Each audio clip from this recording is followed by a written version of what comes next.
mali at hindi magugustuhan ni Tia ang gagawin ko.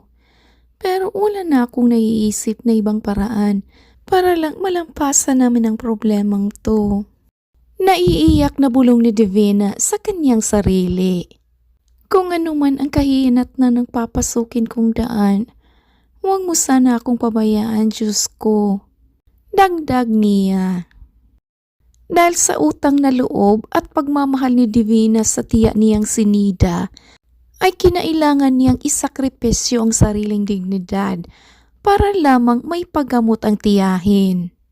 Dati siyang kahera sa isang karinderya na malapit lamang din sa bahay nila. Pero nang magkasakit si Nida at ma-half-stroke ng ilang buwan, ay nabaon sila sa utang na umabot na sa puntong nagdoble-doble na ang interes nila sa bangko dahil wala silang pangbayad. Hindi talaga sumasapat ang kita ni Divina sa pagiging isang kahera at kahit magkandakuba pa siya'y parang kulang pa rin iyon. Kaya naman, nang may lumapit na oportunidad sa dalaga, ay sinunggaban niya na kahit alam niyang hindi magugustuhan ng tiyahin ang papasukin niya. Binibenta niya ang sariling katawan kapalit ng pera at sa ganoong paraan ay natutustusan niya ang mga pangangailangan nila. Noong unay, nasusuka pa si Divina sa ginagawa. Pero nang mag-anim na buwan na siya sa ginagawa, ay parang nasanay na ang kalamnan niya at wala na siyang nararamdamang hiya sa katawan. Hey, Dev, naku, balita ko, may nag-book sa'yo mamayang gabi at malaki ang presyohan. Bungad agad ni Rufus sa kanya nang makapasok siya sa club na pinagtatrabahuan. Oh yeah, pumayag na ako. Kasi ilang taong sahod ko din sa karinderya ang isang gabi sa mga yun. Ay oo, mabuti at naiisip mo talaga yan. Sabi ko naman sa'yo, diba? Masasanay ka rin.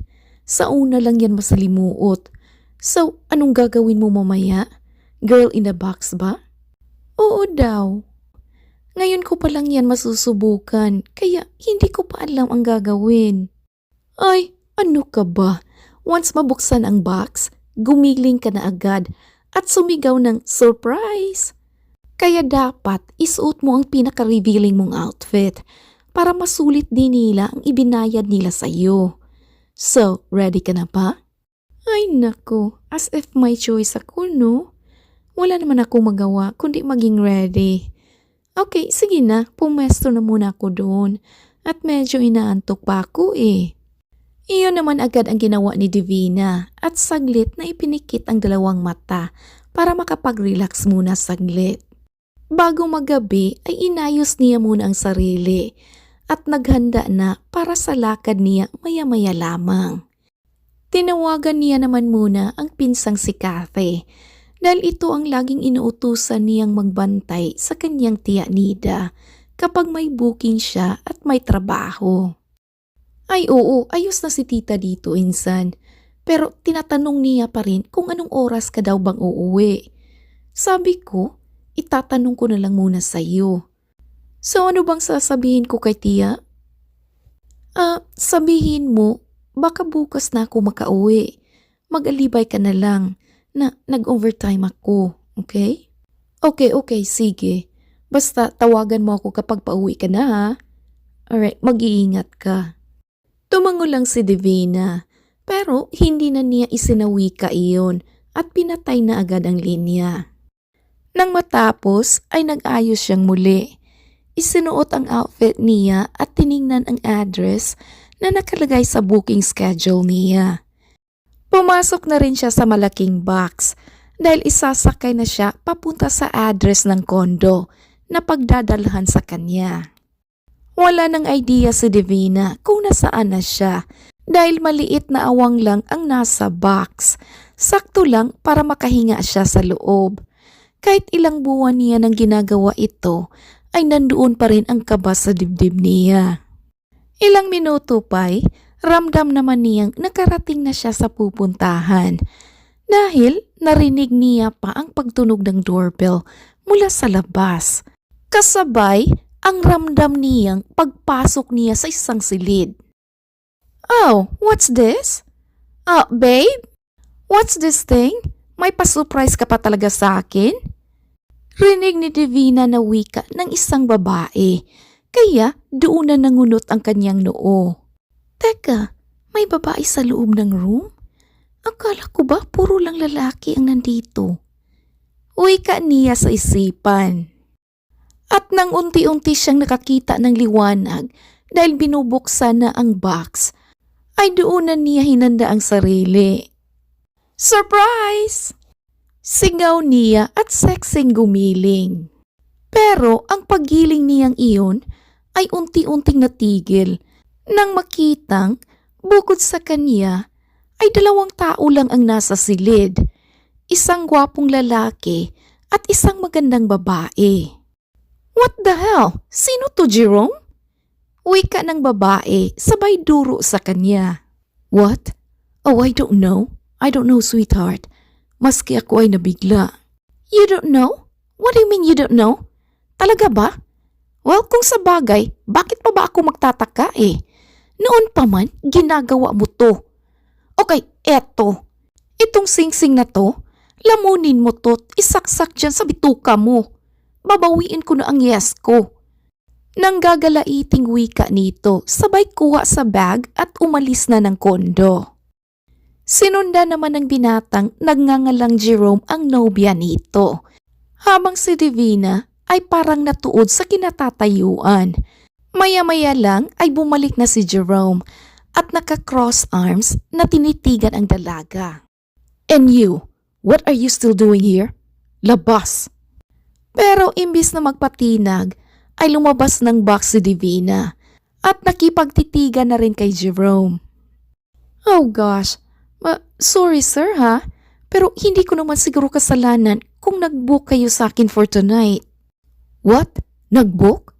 Anong nag-book? I don't even know who the hell are you at kung saang planeta ka galing. Well, tawagan mo si Floyd Catanes dahil siya ang nag-book sa akin. Nakilala naman agad ni Jerome si Floyd dahil isa ito sa matalik niyang kaibigan at doon nalaman niyang siya nga ang nag-book kay Divina. Pero imbis na bukas pa sana ay namali ito ng pagsiset ng date. Parte kasi ng pagkakaibigan nila na bago maikasal ang sino man sa kanila ay dapat may ganoong pangyayari. At dahil alam ng lahat ng kaibigan ni Jerome na magpropose siya ngayon sa nobya, ay iyon ang ginawa niya. See? Ngayon alam mo na. Huwag mong ibaling lahat ang sisi sa akin. Dahil ako, nagtatrabaho lang ako. Trabaho? In that way? Look at you. Halos wala ng takip yung katawan mo. Is that your way of getting more money? Pakialam mo ba sa ikinabubuhay ko? Bakit? Gusto niyo rin naman ito, di ba? Isa pa, hindi ako nagpunta dito para makipag-away o mag-aksaya ng oras sa'yo. Nandito ako para kunin ang pera ko. Pera? Ano ako? Bangko mo? Well, iyon ang napag-usapan namin ni Mr. Floyd Catanes. Edi, sa kanya mo hingin. Wala akong idea dito eh. Puntahan mo siya and I'll give you his address. Huwag mo akong kulitin dito dahil ngayon pa lang, ubus na ang pasyensya ko sa'yo. Alam mo bang kakapropose ko lang sa girlfriend ko? And then bigla kang papasok sa eksena, wearing that kulang na kulang sa tela na damit at gigiling ng very awkward. Alam mo, wala din akong pakialam sa drama mo. Ibigay mo sa akin ang fake ko para umalis na ako. Really? Okay, I got it now. Sige, magkano ba ang napag-usapan niyo ni Floyd? $250,000. Oh, wow. Okay then, gagawin kong $1,000,000. But in one condition. Kausapin mo ang girlfriend ko and tell her the whole truth na wala akong idea sa pakulong to. At bakit ko naman gagawin yun? Hindi ako taga-solve ng problema ng mga magjowa. Labas na ako sa issue ng girlfriend mo. At hindi ko kailangan ng $1,000,000. Kalahati lang ang gusto ko. So ano? No, wala kang mapapala sa akin kahit piso. Ano? Gago ka pala eh. Alam mo, si Floyd ang kausapin mo tungkol dyan. Gets? Huwag mo akong kulitin. Now get out of my condo. Or else. Or else ano? Hindi na umimik pa si Jerome at kinuha na ang cellphone para tawagan ang security guard sa baba. Hindi naman nagpatinag si Divina, pero wala na rin siyang nagawa nang pumasok na ang gwardya at alalayan siya palabas. Guard, wait a second. Pagtawag pa ni Jerome dito at ibinigay ang coat nito kay Divina. Here, wear it. Masyadong revealing ang suot mo, hindi kaya-aya. Pinal nitong wika at isinara na ang pinto. Habang si Divina na may inis lamang ang nararamdaman sa binata. Wala pa siyang sapat na tulog dahil pinaghandaan niya ang gabing ito. Pero wala rin pala siyang mapapala, kaya padabog siyang bumalik sa club. Oh, napaaga ka. Anong nangyari? Salubong na tanong ni Rufa sa kanya. Letseng yung Jerome na yun. Hindi ako binayaran. At ito pa, wala ding plano si Floyd na bayaran ako dahil hindi siya sumasagot sa mga tawag ko eh. Wrong date ang na-schedule niya. Nakakainis. Abay, hindi mo na kasalanan yun, Dev. Dapat ipaglaban mo yan. Di porkit ganito lang ang trabaho natin, ay hayaan na lang natin yun. Para to sa tiya Nida mo, di ba? Oo naman, hindi ko to palalampasin. Susundan at susundan ko siya hanggang sa bumigay siya. Pasensyahan na. Iyon naman ang ginawa ni Divina.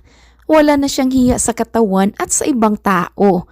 Lalo na't alam niyang may napag-usapan sila nang nagpabook sa kanya. Pero dahil hindi niya makontak si Floyd Catanes, kaya si Jerome ang magiging target niya. Pinuntahan niya ito sa bahay nila para hingin ang perang nararapat para sa kanya. Pero kung hindi maids ay mga security guards nito ang nagpapaalis sa kanya. At dahil wala na sa bagong diksyonaryo niya ang salitang pagsuko, ay halos araw-araw na siyang nagpapabalik-balik doon na siyang labis na ikinairita na nga ni Jerome. At wala nang ibang nagawa kundi ang harapin ang dalaga. You, what the hell? Why you keep coming back here? Gusto mo ba talagang mga pulis na ang magpaalis sa'yo? This is clearly a trespassing. Uy, teka lang naman ha. Nandito ako sa labas ng gate mo oh. Wala pa akong tinitrespass. Huwag kang ngang OA. Tsaka, hindi naman ako babalik dito kung ibinigay mo na sana ang perang para sa akin eh. Perang para sa'yo? Sino ka ba? Alam mo bang nasa ibang bansa na ang girlfriend ko at ayaw na ayaw akong kausapin? Even her family galit sa akin nang walang dahilan. Oh, wow! Huwag ako ang pagalitan mo kundi si Floyd. Siya ang nag-book sa akin. Hindi naman kita kukulitin kung wala akong rason eh. Ang kapal naman ng mukha mo, no? Sinira mo na nga ang proposal ko, ang buhay ko, ang relasyon namin ng girlfriend ko. Tapos, gusto mong bigyan kita ng pera? Sa isang gabing hindi ka man lang pinakinabangan? Oh, yun lang ba ang problema mo? Edi go! Saan tayo? Dito ba mismo sa bahay mo? O sa ibang lugar tayo? Isang nakakainis na pagngiti lang ang binitawan ni Jerome at seryosong tinitingnan si Divina. Ano pa nga ba ang aasahan ko sa isang cheap na babaeng katulad mo? Selling your own skin for the sake of money? Mabuti at nalulunok mo ang bawat butil ng kanin na nabibili mo dyan, no? Ilang segundo ring natahimik si Divina sa sinabing iyon ni Jerome. Pakiramdam niya'y tinapakan na nito ang kanyang pagkatao ng tuluyan. You know what? Nalulunok ko naman kahit papaano. Dahil wala naman akong tinatapakang tao sa ginagawa ko. Talaga ba? O baka naman hindi mo lang alam na may naaapakan ka na? May sinisirang relasyon. Wala ka na ba talagang maisip na ibang trabaho at pinasok mo to? Sir, dahan-dahan lang po kayo sa mga sinasabi niyo. Hindi niyo po alam ang istorya ng buhay ko. Excuses. Iyan naman talaga lagi ang sinasabi niyo, di ba? Na hindi namin kayo pwedeng i-judge dahil hindi namin alam ang kwento niyo. As if we're interested. You know what? Ang alam lang namin. You're looking for an easy money na kahit sarili niyo ay willing yung isakripisyo para makisabay sa uso. Ano? Kung makapagsalita ka, akala mo talaga biktima ka no? Okay, sige. Para matahimik ka na. Manang, get my checkbook at ibibigay ko na sa babaeng to ang hinihingi niya. Magkahalo ang emosyon ni Divina ng mga sandaling iyon. Naiinis siya na naiiyak. Hindi niya rin maigalaw ang katawan dahil para siyang nagyayelo. Marami pang sinabi si Jerome sa harap niya. Pero lahat ng iyon ay hindi niya na narinig dahil sa hindi maipaliwanag na nadarama. Bumalik lamang siya sa sarili nang iabot na sa kanya ni Jerome ang check na may nakasulat na kalahating milyon. Okay, here, get it. Para hindi mo na ipakita sa akin ang pagiging desperada mo. At dahil hindi iyon kinuha ni Divina, ay binitawan ng binata ang check, dahilan para mapunta ito sa semento. Now what? Ano pang ginagawa mo? Kunin mo na and get out of my sight. Sa inis ng dalaga, ay dali-dali naman niyang kinuha ang check at pinunit sa harapan mismo ni Jerome. What the? Ano sa tingin mo ang ginagawa mo ha? Nagpapakipot ka ba? O baka gusto mong dagdagan ko pa yan? Okay then, wala lang naman sa akin ang magwaldas ng milyon-milyon But in one condition, maghubad ka hanggang labasan para naman masulit ko ang perang na... Hindi na nga natapos pa ni Jerome ang nais pa sanang sabihin nang dumampi ang isang malakas at maiinit na sampal mula kay Divina. What the? Sige, magsalita ka pa. At hindi ako magdadalawang isip na tanggalin yung dila mo. Anong karapatan mong pagsabihan ako ng ganun ha? Kilala mo na ba ako? At kung kapalit ng perang to ang walang humpay mong pambabasto sa akin, salamat na lang. Ganito lang ang ginagawa ko. Pero hindi ibig sabihin nun, ini-enjoy ko ang lahat. Na masaya ako. Kaya heto, kainin mo itong check mo at ipangligo mo ang milyones mo. Hindi mo rin naman yan madadala sa kabilang buhay. Pinal na wika ni Divina at tumalikod na. Wala siyang direksyon sa kanyang paglalakad. Basta ang alam lang niya, sa bawat paghakbang na ginagawa niya ay ang mga luha ring naglalabasan sa kanyang mga mata. Samantalang si Jerome na mahinang napasuntok sa malaking gate ng kanyang bahay.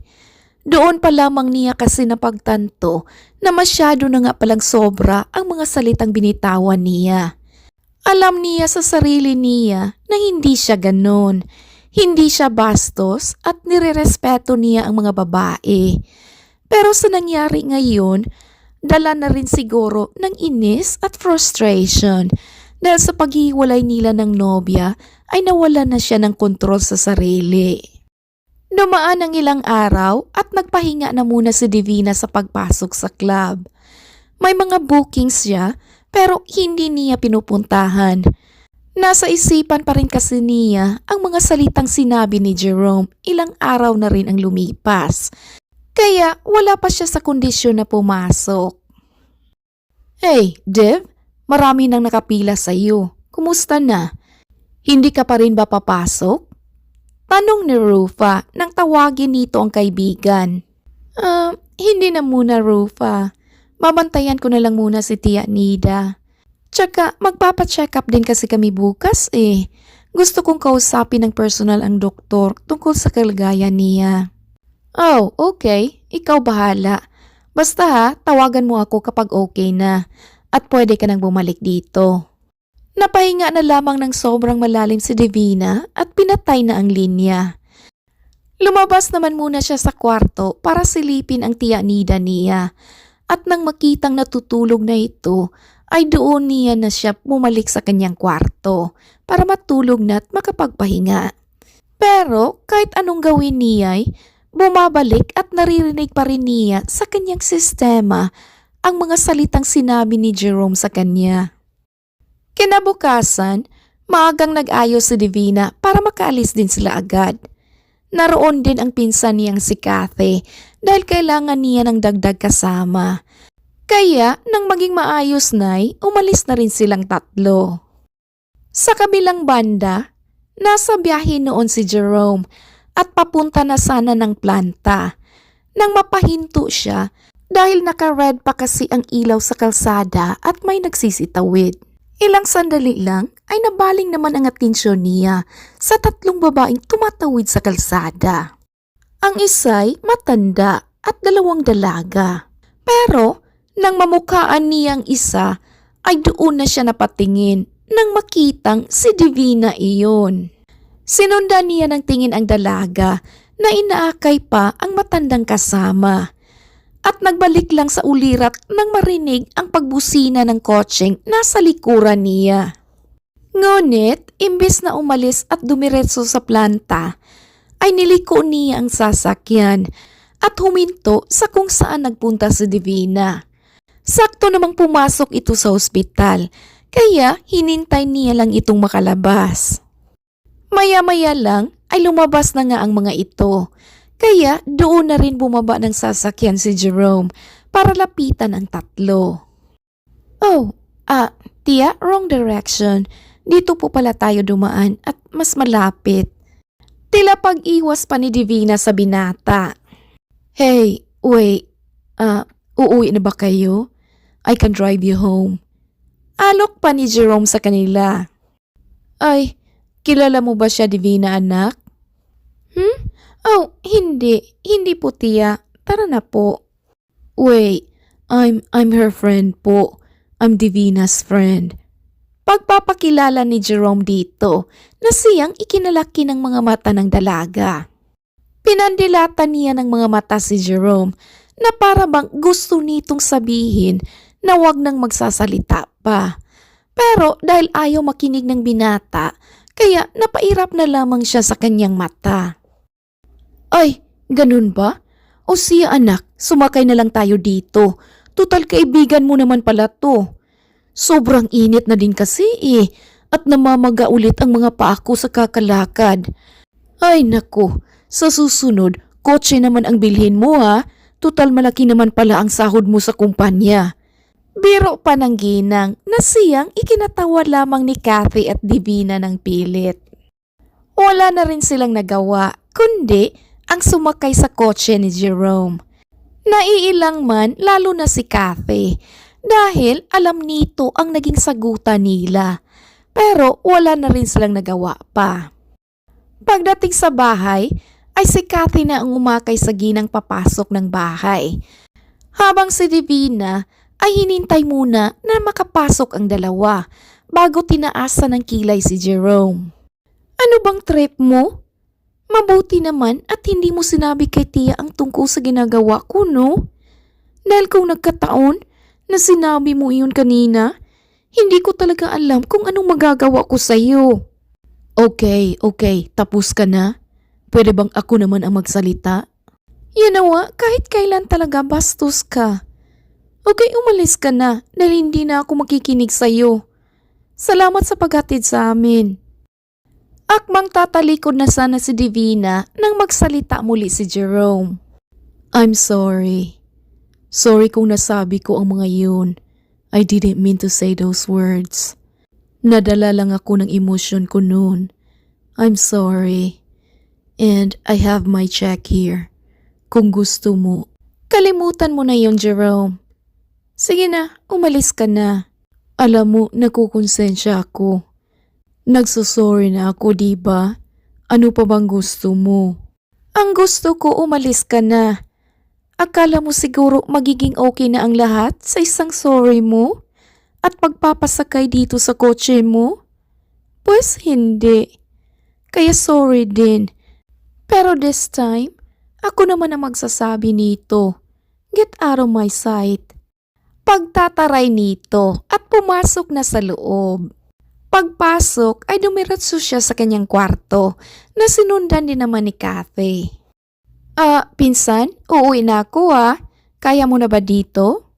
Oo, Kathy. Salamat ha. Ikaw lang talaga ang nalalapitan ko eh. Ay, ano ka ba? Walang anuman yun, no? Anytime. Pero may iba tayo. Anong trip nung Jerome na yun kanina? Bakit biglang naging santo sa bait? Naku, ewan ko din ba dun. Basta nag-sorry lang siya. Nadala lang naman daw siya ng emosyon niya at hindi niya sinasadya.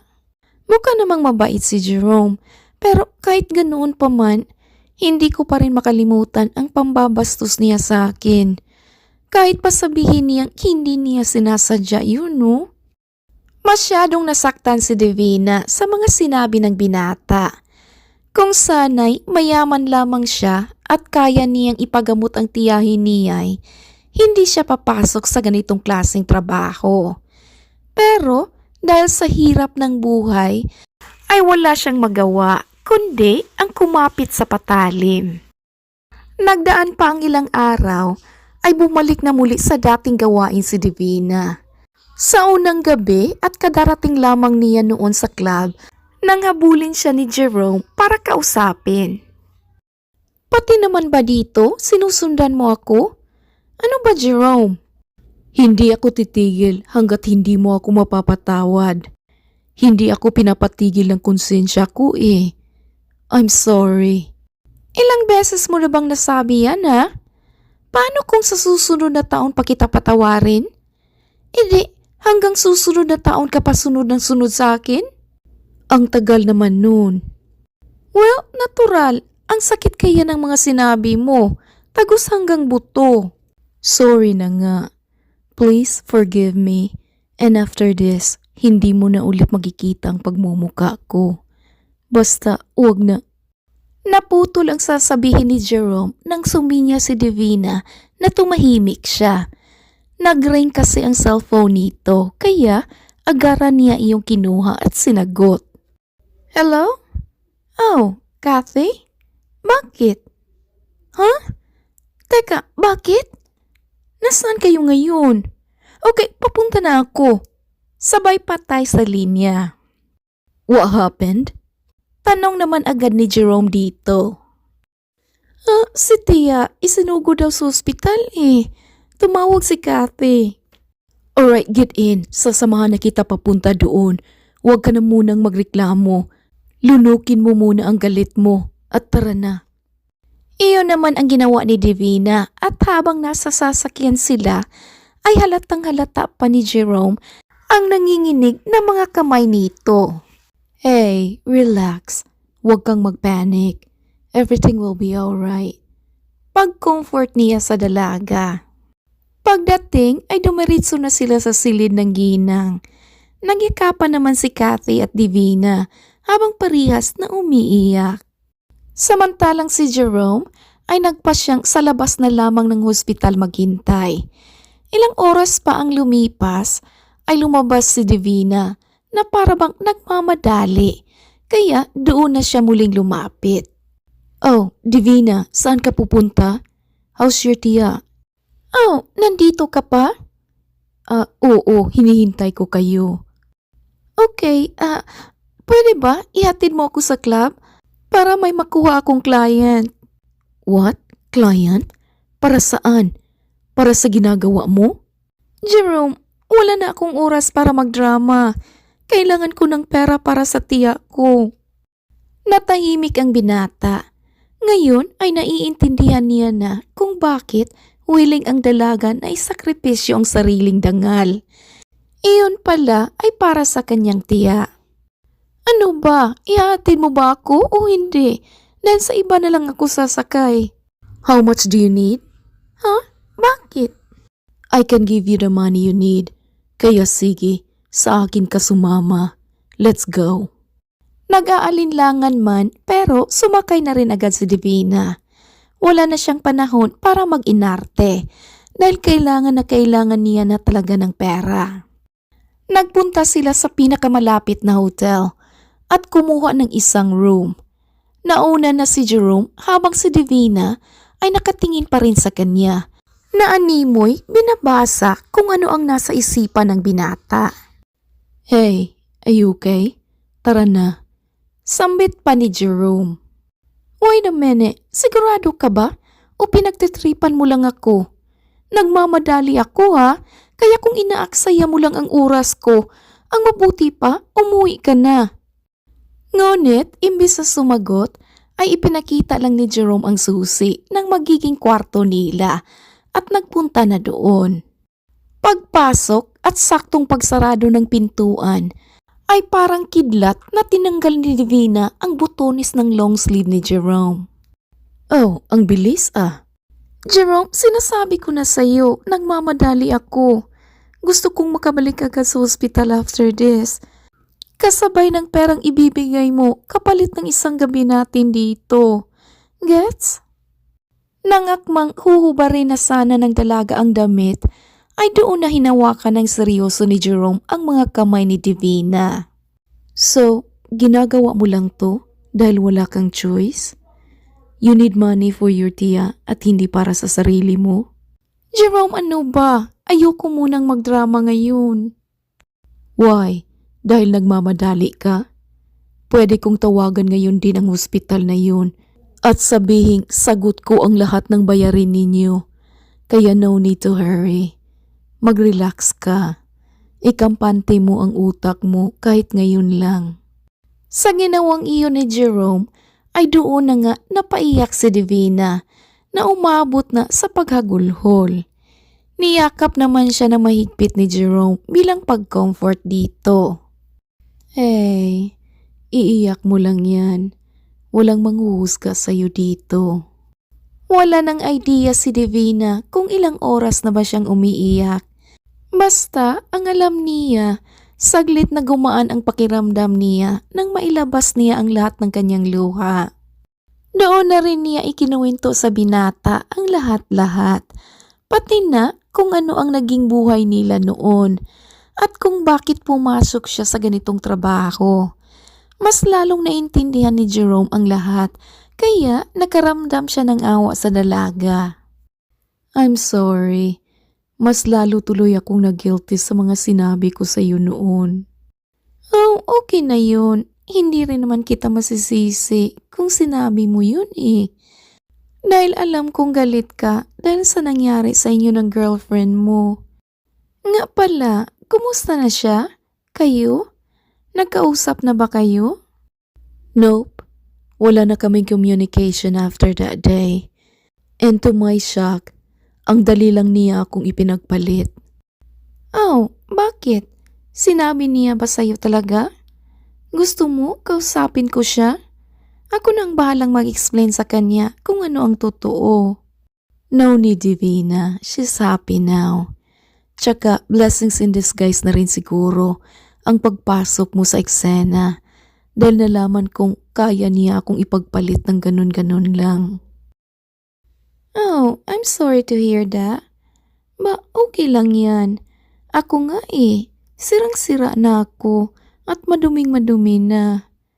Nga pala, ano lang pala ang gagawin natin dito? Oh, wala. I just want you to relax. Matulog ka na saglit at kapag nagising ka na, pwede na tayong bumalik sa ospital. How about you? Hihintayin mo ako? Yeah, of course. Hindi alam ni Divina, pero nagkampante siya sa mga salita ni Jerome. Kaya naman nakatulog siya agad doon. Habang si Jerome ay tahimik lang na pinagmamasdan ang natutulog na dalaga. Doon niya napagtanto na sobrang ganda pala nito. Di rin niya maiwasang hindi magdamdam dahil sa mapait nitong pinasok para lang magkapera.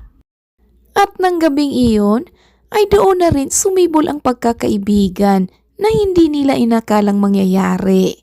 Inalok din ni Jerome si Divina ng trabaho sa planta at napapayag naman niya ito. Noon pa man kasi ay gustong-gusto na ng dalaga na makaalis sa club at ngayon lang nabigyang katuparan. Umabot ng buwan at ilang taon ang kanilang pagiging magkaibigan. Wala silang label pero masaya sila sa piling ng isa't isa at alam na nila ang mga ayaw at gusto nila. Isang hapon, Kakatapos lamang ng trabaho ni Divina at paalis na siya sa planta nang makita niya si Jerome sa labas na nakasandal sa kotse nito. Naanimoy, hinihintay talaga siya. Oh, Jerome, anong ginagawa mo dito? Akala ko ba out of town ka? Oh yeah, pero saglit lang. Namiss agad kita eh. Asus, bula. Di nga, pauwi ka na ba? Coffee muna tayo? Oh, libre mo? Oo naman. Okay. Alright, let's go.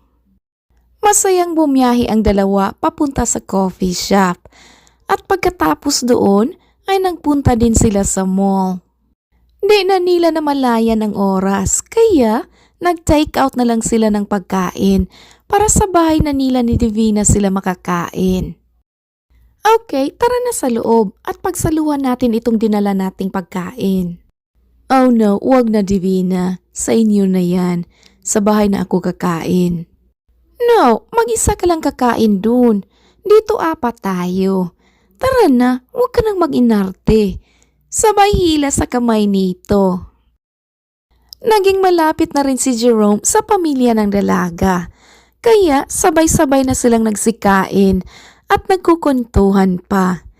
Umabot pa nga sila sa biruan na baka si Jerome at Divina na. Pero wala lang pinagsasabihan ang dalawa. No, tiya, wala po. Magkaibigan lang po kami ni Jerome. Pagtanggi pa nito.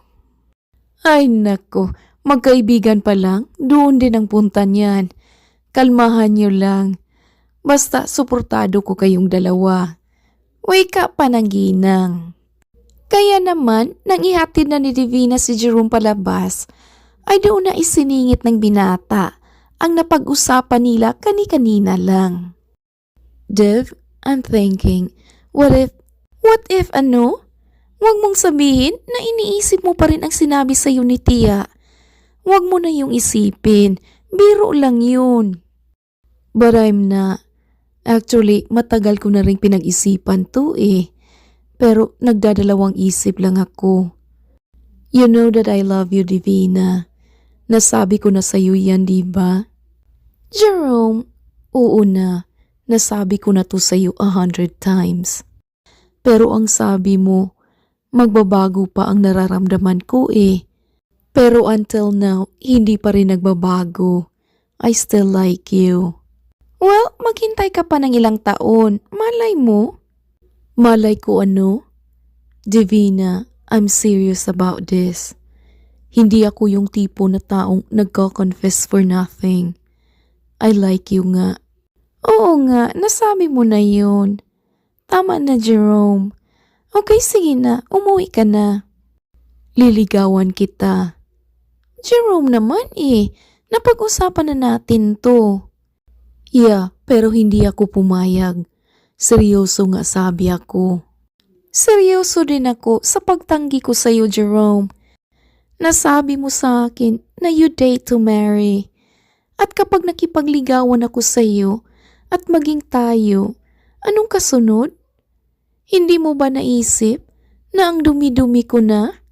Hindi na ako birhin. And I don't care. You have your reasons at naiintindihan ko yun. Jerome, hindi mo naiintindihan. Hindi ako magiging malinis dahil lang willing kang pakasalan ako.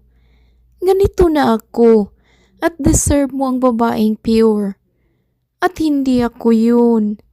Sana nga. Isang matamis na halik ang dinampi ni Jerome sa labi ni Divina para lang tumahimik ito. Saglit lang iyon, pero ang bulta-bultahing kuryente sa pagitan nilang dalawa ay kakaiba. Look straight into my eyes, Divina. Ngayon mo sabihin sa akin na hindi mo ako mahal. Dahil kapag hindi, tatanggapin ko na hindi tayo pwede. Kapag naman sinabi mong mahal mo ako, please, give me a chance. Sa isip ng dalagay, madali lang ang magkunwari. Pero mahirap ang isiping sasaya si Jerome sa piling ng iba. Kaya sa huli, tumango pa rin siya at binigyan ng tsansa ang binata. Hindi mo pagsisihan to, Divina. I love you so much. Sabay halik nito. Sa araw-araw ay pinatunayan ni Jerome na mahal niya ang dalaga, maging anuman ang nakaraan nito. Kaya nang sagutin na rin siya ni Divina at umabot sila ng 3 taon, ay doon na nag-propose si Jerome at ikinasal sila sa simbahan. Sa nakalipas pa muli ng 1 buwan, matapos ang kanilang madamdaming sumpaan sa harap ng altar, ay sa wakas, nabibiyaan na rin sila ng anghel. Not just 1, but 2 angels, na siyang bunga ng kanilang pagmamahalan. The end. Thank you so much for listening, mga kakulay. See you next time.